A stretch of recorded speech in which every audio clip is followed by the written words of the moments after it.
It's like almost 120 mil fall over 2 meters, which is a fucking joke.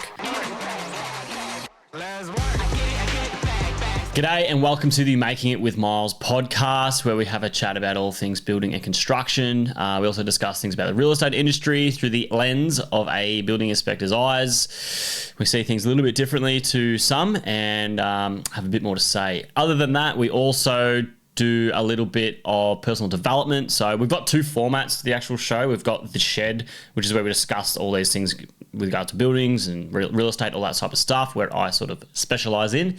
And then we also have another format called The Journey. The Journey is where we discuss some personal development things, which I thoroughly enjoy, and try to help out people the best way we can. This episode will be The Shed, and we'll be discussing uneven floors in the home. So I posted a video the other day from work about a property I went to, and it's gotten heaps of engagement from a lot of people, and it seems like a very common issue that a lot of people have come across and were surprised based on how much it was going to cost to fix and just the associated issues that come with uneven floors, damaged foundations, all those types of things. So we're going to just tap into that, learn about the type of constructions, from the slab construction to a house on stumps, why there's movement, the considerations to understand about the movement, and the action steps to put in place to rectify the issues you have.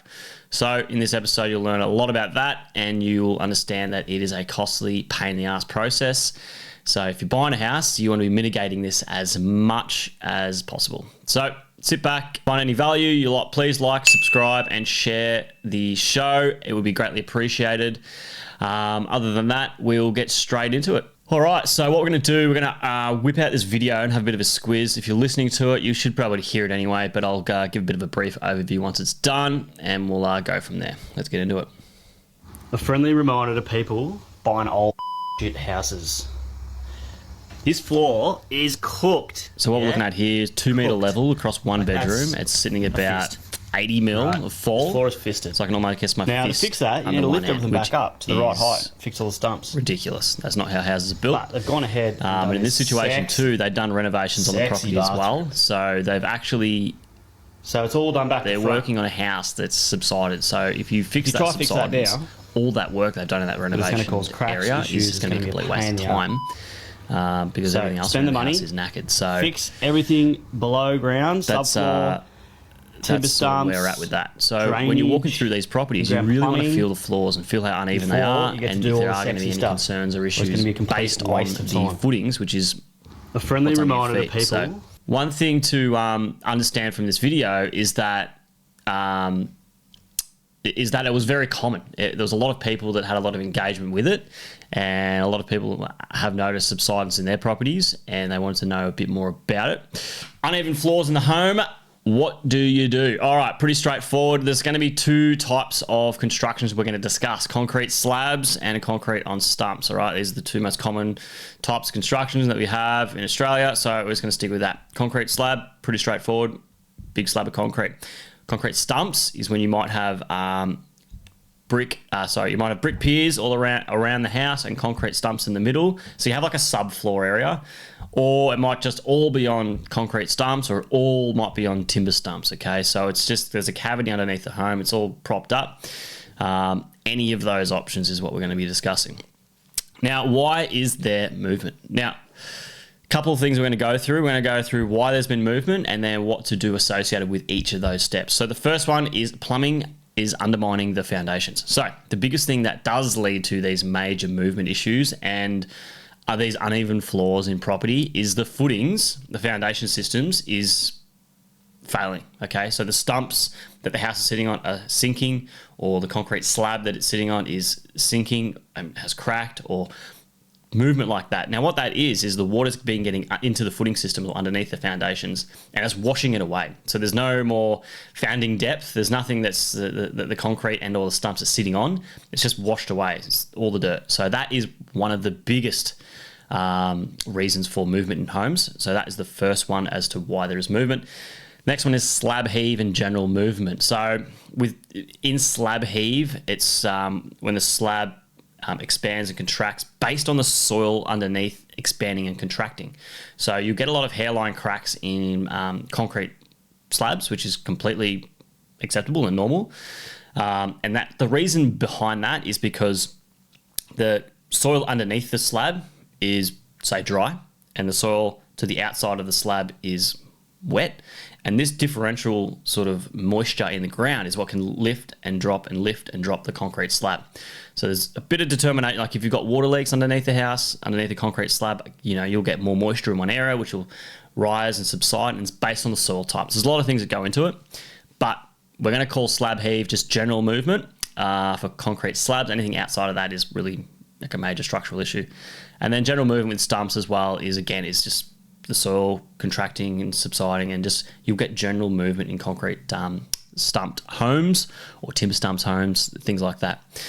Now the next one is stumps, so something with a subfloor and water leaks. So what we're looking at here is you're getting a heap of water getting under the house. It might just be a water point that's leaked or a stormwater point that's just flowing onto the ground. This is what's going to lead to significant movement and then that subsidence in those stumps, which causes those uneven floors in most of those areas. Now, the other one is stumps and termite damage. This one is a scary bastard. So this is in that subfloor area. Now, with the concrete slab, the house sits on the concrete slab. With a house on stumps, you've got a whole entire timber subfloor structure. And when that gets eaten out, that can lead to these uneven saggings in floors and issues like that. But more so with the termite damage, it's more of a safety and structural concern. Like you might have concrete stumps, but then the whole structure is collapsing around it because there is no structure left. It's all been eaten apart. So that's a major one that you really want to understand if you've got it or not. And the other one is stumps, which is wood decay. Okay, so if there's timber stumps still in place, they're still timber and nothing's been done for 100 years or however long they've been sitting in the ground for, and they're just decaying, again, you're going to get that subsidence and that movement in that home as well. All right. Now, the considerations about the movement. So with all movement, there's other things you need to do and implement to get a good understanding of the root cause to the movement itself. Now, further investigations will always be needed to really determine best as practical what that's going to look like. So you can't just walk through the house, you feel the floor under you is subsiding and it dips and dives. You can't just make a determination that it's this for this reason until you do some further investigating. That is on every house. Now, what that looks like is doing a plumbing inspection. So again, there's a lot of things here related to plumbing, which is what leads to these major movement issues. So it's running cameras through stormwaters and sewer drains, making sure they're all in working order. It might be looking at further investigating the drainage around the house to make sure that any surface water is sort of getting captured, it's not pooling, or you're not sitting next to a hill and all the water comes down, it's sitting against the house. Again, that can cause that movement in the floor. Or when it rains, all the water just runs straight through the middle of the house underneath it, and you find the middle of the house is subsiding and sinking. There's that component as well. Now, the next is subfloor inspections. Pretty obvious. You want to look underneath the house to see if there's been any termite damage. You want to see if there's been any plumbing leaks, all those types of things, all right? So this is the sort of considerations you need to understand to, instead of just walking through the house, there's a few other steps that need to be taken to really determine what the exact issue is, okay? So you can walk through a house and you can feel it's a little bit, might be a little bit springy in the floor, and that could be for two reasons. It could be from termite damage, which is something you really should be shitting yourself about, or it could just be from just sagging of the timbers over a long period of time, and it's nothing of concern at all. Once you do that subfloor inspection, you will determine what it is. One can cost you $10,000, $15,000, I don't know how much the termites have eaten, and the other one is going to cost you probably a tube of silicone or glue to stop the squeaking, and you move on. So easy. Okay, so we've walked through the house. We know it's uneven. We know there's some issues there. We understand now why there's movement. Okay, there's a few reasons what it could be, and we've also done our best due diligence, and we've done our considerations. So we've done our plumbing inspection. We understand what's happening there, and we've also inspected the subfloor. We've done as best as practical to get a good scope of what's actually occurring at this property. Now, these are the action steps to take for each reason as to why there's movement. The first one we went through was the plumbing undermining the foundations. Now, you rectify all in-ground plumbing issues. You fix all the stormwater, all the sewer, any water points, anything like that is fixed and rectified. Now, based on the extent of the damage, you may need to engage an engineer and an underpinner to further do treatments to the property. If there's some minor plumbing issues, just say like there's one connection on like maybe one stormwater pipe or something that hasn't been causing too much drama and the soil around is still pretty firm and solid and it's not washed away into nothing, for me, you patch the cracks. If they're in the brickwork or inside the house, you just patch the cracks and you continue to monitor it. If for some reason the cracks come back and they're significant and they're just getting worse, well, then you might have to go on and do those underpinning situations or re-stumping and just further mitigate that movement. Now, the next one we went through was the slab heave and general movement. Additional drainage around the home, mitigate water against the home, reblock stumps. Now, we'll go through those individually. Additional drainage around the home. The reason for slab heave and or general movement in properties is because of water.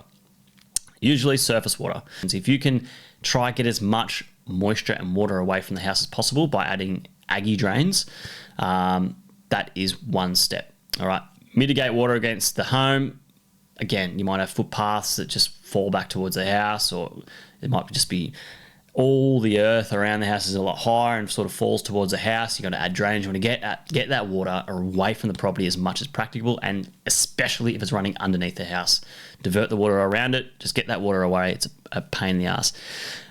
In these situations, if you've got sort of general movement, especially with stumps, it can just be simply as reblocking the stumps. Okay, that's just a re-leveling process. So you might find there's a 10 mil fall, 15 mil fall. There's a bit of fall in a couple of areas. Okay, you look under the house, it's completely bone dry.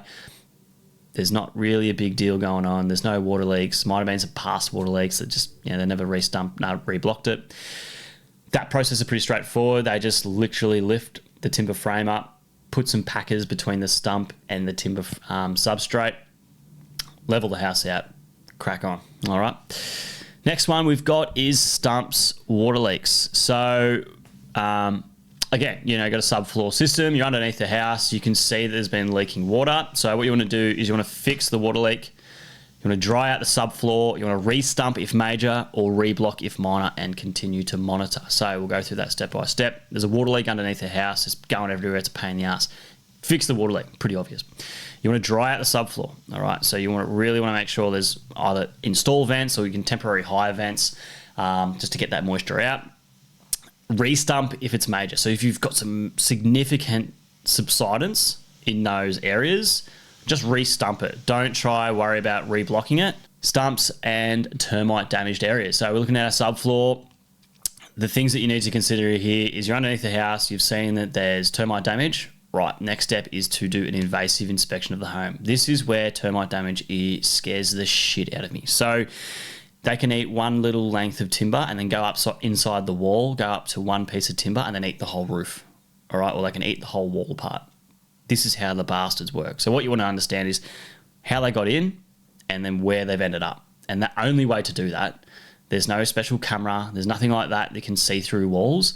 The thermal cameras can only see active termites, like inside walls and nests and all that sort of shit, because it's more of a thermal generated issue. You got to rip plasterboard off, you got to have a look inside the walls to understand what needs to be rectified. Other than that, you got to replace all damaged timber work. And on top of that, you got to do a termite treatment. So if you're walking through a house, the floors are uneven, it's on timber stumps, it's timber substrate, and it's a bit springy in a few areas or it's a bit soft in a few areas, there could be two things. It could be it's termite damage and half the house could be eaten away, or it could just be some general movement and just a bit of spring in the floor from when it was built. So there's two extremes to it. That's why some people, when they do go through properties, they freak out when the floors are uneven or bouncy. But you need to do that extra step and sort of further investigate. That's why when you get subfloor access, solves the problem. You can just make a determination there on the spot, so you can make an informed decision when you buy the property. Now, the last one is wood decay for stumps. And this is pretty simple. Back in the day, they put stumps in the ground that were timber, and timber, if you didn't understand, when it sits in the ground for a long period of time, it decays, all right? It just turns to shit, and you've got to replace it. So a lot of homes these days have been re-stumped, but there's still a lot of properties out there that are sitting on tree stumps and red gum stumps and all those types of things. So my recommendation, even if the home hasn't subsided significantly, okay, I believe that at some stage the home's going to have issues, and you're going to have to replace them anyway. So you can either continue to monitor them and just maintain them and get your termite treatments to mitigate any risk of them getting eaten apart, and you fix your drainage so there's no moisture for it to decay. You can do that, or you can replace all the timber stumps with concrete stumps and then put forth your termite treatments to mitigate any termites coming up past your concrete stumps around them and into your timber floor. That is something to consider as well. So more or less, if you're buying a house, living in a house, selling a house, any of those types of things, and you're walking through the property itself and you feel that the floors are uneven, okay, you need to understand there's a few more steps that need to be taken to determine how bad that is. If it's just some general movement, if it's major structural movement, if it's termite damage, there's some things that need to be put in place to help you understand what these issues are. You're going to need a professional to really look through it. And if you do come across a water leak or you do come across termite damage, these are the steps to take to ensure it is rectified adequately and you will have no further issues moving forward from that. So I hope you enjoyed this episode of the Making It With Myles podcast. If you have any questions or queries, chuck it in the Spotify Q&A section. I'll get into those and answer some questions best as practicable. And other than that, please give us a rating. I'd really appreciate it, and I will see you on the next one. Hooroo.